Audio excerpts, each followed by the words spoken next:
Social Security, should you take it as soon as possible or delay? There's a very wide range of opinions on this. Dave Ramsey has an opinion. Let's talk about it. Welcome back, everyone. Andrew Toccacelli here, Senior Vice President of W.A. Smith Financial Group. We are a team of advisors coming to you to provide financial peace of mind and really updating you on all things financial. Today we're going to talk and listen to Dave Ramsey provide some advice to a caller on when to start drawing Social Security. Let's jump right in.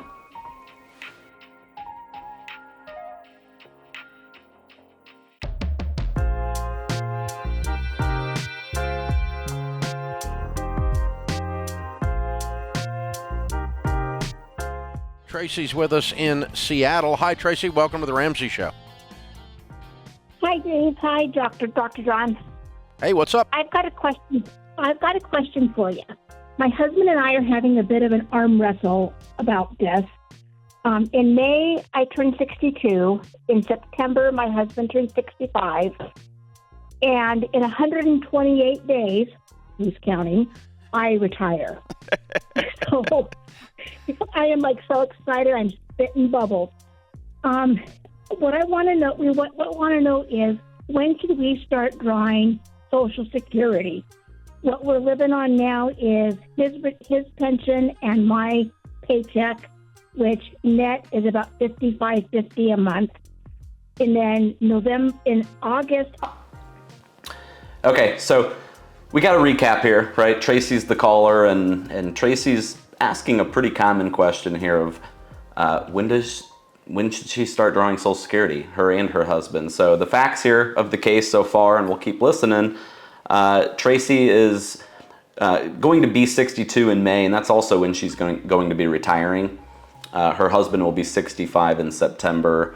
They're living on about $5,500 net right now today between current wages plus the husband's pension at this point. So kind of know where they're at right now. And again, the question is when do we start taking? She is eligible at retirement at age 62. Husband is already eligible but has not started it yet. So let's keep listening in, and we'll make some comments from there.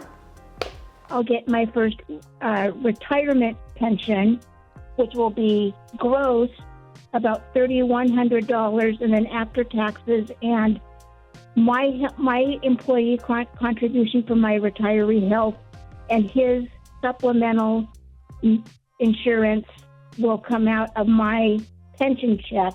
His net pension is $2,250. My gross pension is about $3,100. So I'm not sure what the net's going to be on that. So when should we start? And we're not drawing anything from his pension or his 401k or other retirement resources we've got. How much is in your nest eggs? Total net worth between our house, which is paid off, his 401k, my deferred comp, savings, etc., we're right between probably 2.9 and 3.1. Way to go. You've done such a great job. Congratulations. All right, so we'll stop there. Agree with Dave right there. These callers have done a phenomenal job. Couple things though, when you talk about when to take Social Security, and you're gonna hear Dave's recommendation here in a second, but we got to understand all the facts before we can make a recommendation. So I'll tell you, I'm going to agree with a lot of things that Dave says here, but I also think there's a lot of missing facts here. So we can congratulate Tracy that she's done a great job saving. What you're going to find out throughout the course of this video is we talked about $3 million roughly that is out there. If you caught it though, she mentioned that included her house. Now, there's no debt, so she's got equity in that home clearly.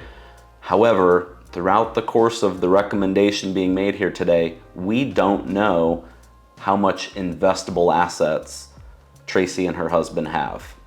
Who knows? That they could be living in an area, we see that she's from Seattle, Washington. Her home could represent 50% of that net worth. We don't know exactly. So We're missing a fact there for sure that I think is absolutely needed before making a recommendation on when to take Social Security. So let's keep listening. How much of this did you inherit?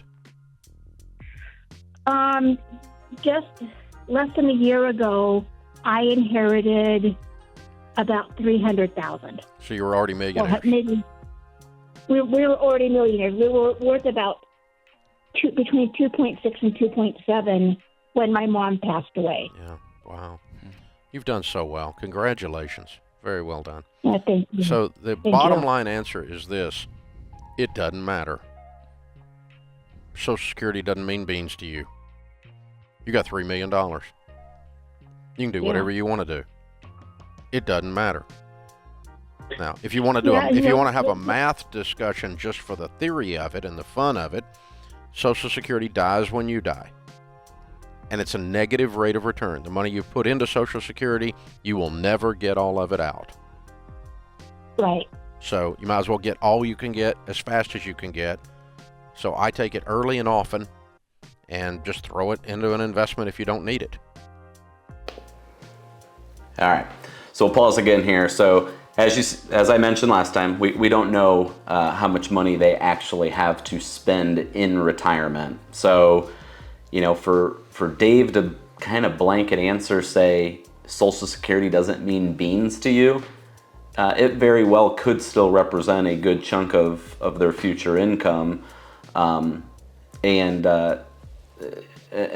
really what's left behind for kids or charities or whoever they want to pass these assets through to. So another topic that wasn't discussed here is, what are your plans for your dollars? What do you want that $3 million to do when you pass? If legacy planning is really important and they want to maximize how much they continue to keep and not have to draw on, then trying to maximize Social Security could be important. So another item that has to be thought about when making this recommendation is, if we do assume of that $3 million that the bulk of it is pre-tax money. Tracy mentioned early on that it was 401k and Ohio deferred compensation.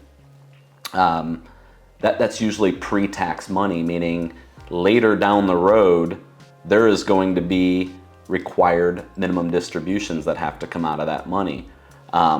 I calculate, somewhere in the ballpark of probably $150,000 at least that they're going to have to start taking later down the road. Meaning, we have tax planning opportunities for them now until required minimum distribution age. So the benefit of potentially delaying here, and I'm not saying I don't disagree, I agree to an extent of what Dave is saying, is that it's, let's start taking it now and maximizing what we get out of it. However, if we have opportunities to delay Social Security, not show that as income, and maybe do some Roth conversion planning, and really try to minimize what those future required minimum distributions will look like and get tax-free money going for them, there could be some opportunity to do that. So again, in the grand scheme of their plan, it may or may not matter to Tracy and her husband how it impacts them, but there's always a way to be efficient. And so when we look at comprehensive planning for somebody, it's, hey, you could do it this way or this way. One way could be much more efficient for you and maybe your heirs. So why wouldn't we want to try to do it the most efficient way? So let's keep listening. Yeah, and the crazy thing to add into the mix, my husband's thinking of going back and getting a job. It's like we don't need him to be working, and here I am on the verge of retiring. None of this matters. Here's the thing. Social Security, little bitty amount of money. $3 million, a lot of money. Your whole life is governed by the fact that you have the returns on $3 million to live out the rest of your life in style, with incredible generosity and with incredible enjoyment. And if you never got a Social Security check ever, it wouldn't affect this discussion. If you get one, it doesn't affect this discussion. It's a mathematical discussion is all it is. It's just like a little math riddle is all it is. But it really does not affect your life because of how great a job you've done building wealth. You did what you're supposed to do. You didn't depend on social insecurity. Thank God it's not 50% of your income or 70% of your income. It's 1% or less than 1% of your income, because your income should be $300,000-$400,000 a year off of these returns on this investments, and so $300,000 a year, and we're talking about Social Security is going to be nothing. All right, so let's continue here. So Dave just mentioned again, Social Security is not going to be a high percentage of their income. That they could generate $200,000 to $300,000 to $400,000 worth of income off the $3 million. I got to go back to what I said earlier. Is number one, we don't know how much investable assets they have, so we don't know how much income can be generated. Even if we assume $3 million is investable assets, a $300,000 per year income, that's a 10% withdrawal rate that Dave just threw out there, which really not sustainable there at that point. So another item that wasn't mentioned when you look comprehensively here is there's IRMA adjustments to Medicare that could come into play based on your income levels. So should Tracy and her husband start taking Social Security and that bumps them up into higher IRMA brackets, their Medicare costs could go up at that point as well. So these are conversations that an advisor should be having with you before making a recommendation of when to start drawing Social Security. So again, I can't stress more that there's more facts that have to be on the table before an answer like this gets taken care of. So we see it all the time where there's a do-it-yourselfer, that thinks that they can kind of just listen to a influencer such as Dave Ramsey, get the advice, and immediately put that into their situation. Everybody's situation is different, and especially with Social Security, there's so many different moving parts that you have to look at before answering this big question of when to start drawing Social Security. So let's finish up the video and we'll go from there. It's nothing. So it's a freaking joke, which is what it's always been. And by the way, a lot of people retire and then a few months later say, I'm going to go get a part-time job, or I'm going to go back and do something. It's not always because I need the money. In fact, it's often not because I need the money. It's because I miss the social engagement. I miss the purpose. I miss doing something that I love, the reason to get out of bed in the morning. So I wouldn't knock on that if he wants to go back to work. I'd have a broader conversation about what y'all's life is going to look like together when you retire in exactly 128 days, right? Yeah, isn't that fun? That's fun. You've done such a great job. Well done. Well done. So I would take it all as quickly as I can get it, but it doesn't matter. So I'm not going to have a big arm wrestle over it. It doesn't matter. Thank you. All right, so that concludes the video, and Dr. John there, couldn't agree more with him on that, as we see it all the time with individuals we work with. Retirement means something different to a lot of different people, and sometimes going back to work or just maybe doing a hobby or something that they love is more for the social engagement and the purpose, as he mentioned. So very common to see that, but we'll wrap up here with, the final answer is, when do you start drawing? Make sure that you're looking at what your budget is. What are your expenses going to look like? Do you have any big future expenses that are coming up in retirement? What's your health look like? Do you have longevity in your family? If you don't have longevity, you probably want to take it as soon as possible, and try to maximize what you can get there. What are other income sources looking like to make sure that we don't hit Medicare penalties if we can avoid them? Look at tax ramifications, different things that can come into play. So really a lot of different things that come into play before you just answer that question of when to start drawing.